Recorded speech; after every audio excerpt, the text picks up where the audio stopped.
Ensuite, je vous demandais de lire 2 extraits, celui des Confessions, puis plus tard celui de George Sand. Donc, allons-y pour l'extrait des Confessions de Jean-Jacques Rousseau. J'ai donc été fripon, et quelquefois je le suis encore, de bagatelles, qui me tentent et que j'aime mieux prendre que demander. Mais, petit ou grand, je ne me souviens pas d'avoir pris de ma vie un liard à personne. Or, une seule fois, il n'y a pas 15 ans, que je volai 7 livres dissous, l'aventure vaut la peine d'être contée, car il s'y trouve un concours impayable d'effronteries et de bêtises, que j'aurais peine moi-même à croire s'il regardait un autre que moi. Donc, sur le premier paragraphe, je vous demandais justement de quel défaut il parle, la limite qu'il s'impose, et ce qui l'amène à raconter cette anecdote. Alors, en fait, si on lit entre les lignes, puisqu'il ne le dit pas, s'il le dit, il dit je volais 7 livres dissous, donc en fait, il met un peu de temps à y arriver, mais ce qu'il veut dire, c'est que il aime bien voler des choses. Des petites choses, des bagatelles, des choses sans importance, sans valeur, mais la limite qui s'impose, c'est de ne jamais avoir volé d'argent à personne, sauf une seule fois, dans sa jeunesse, où il a volé, il se souvient précisément de la somme, 7 livres et 10 sous. Et s'il nous raconte cette histoire, c'est pas tant qu'il veut se repentir d'avoir commis cet acte, parce que 7 livres 10 sous, c'est pas une grosse somme, c'est pas très grave.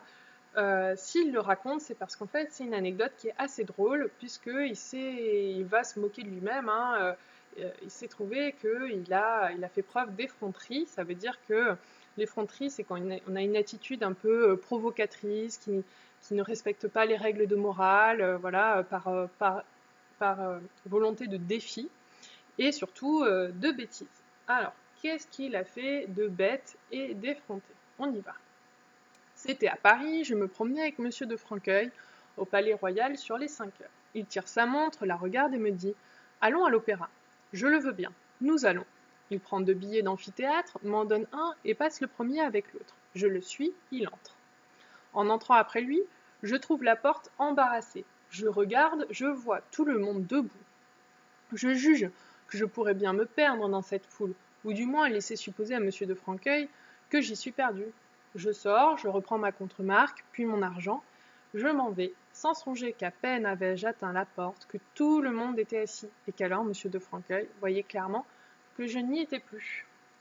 Donc son anecdote, c'est qu'en fait son tuteur, monsieur de Franqueuil, qui est un homme riche et assez célèbre, et voilà, de l'aristocratie, qui a pris sous son aile le jeune Jean-Jacques Rousseau, l'invite à l'opéra, il lui paye sa place. Et comme au moment de rentrer dans l'opéra et de s'installer dans la salle de spectacle sur les sièges, tout le monde est debout en train de chercher son siège, il y a une grande foule, Jean-Jacques Rousseau se dit « Ah bah tiens, je vais repartir, il va croire que je me suis perdu dans la foule ».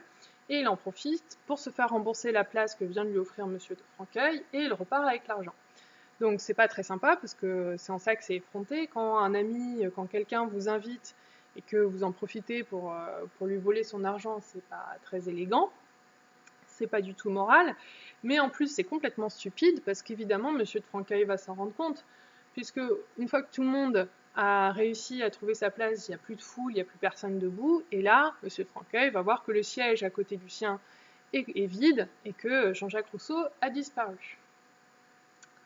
Comme jamais rien ne fut plus éloigné de mon humeur que ce trait-là, je le note pour montrer qu'il y a des moments d'une espèce de délire où il ne faut point juger des hommes par leurs actions. Alors, quelle est la conclusion qu'il apporte à son anecdote? Est-ce qu'il reconnaît qu'il a mal agi? Non, pas vraiment. En fait, il ne reconnaît pas, contrairement à ce qu'il disait dans son préambule, tous ses vices et il les assume. Non, là, il n'assume pas vraiment. C'est pas ça qu'il est en train de faire. C'est surtout qu'il se trouve une excuse. L'excuse, c'est que parfois dans la vie, on a des moments de délire, des moments où on perd un peu la tête, on fait n'importe quoi, et que du coup, il ne faut pas nous juger sur ces moments-là.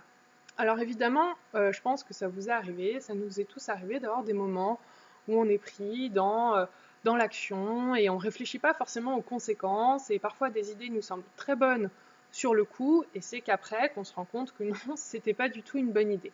Certes, mais on peut quand même dire que c'est un peu gênant, parce que c'est un peu facile